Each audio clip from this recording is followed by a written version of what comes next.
Trading 212 or eToro, which one should you pick in 2026? Both are popular investing platforms, but they offer different experiences. Choosing the wrong one could make investing more complicated than it needs to be. First, let's talk about Trading 212.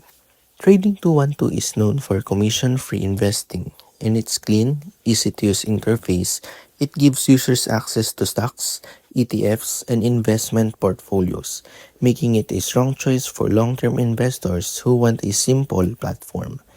Now let's look at eToro. eToro also offers stock investing, but its biggest advantage is social trading.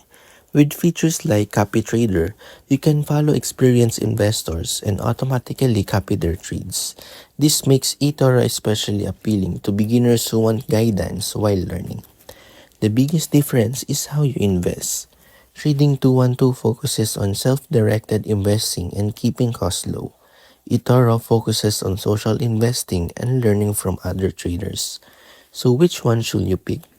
If you prefer managing your own portfolio and want a straightforward investing experience, Trading 212 is the better choice.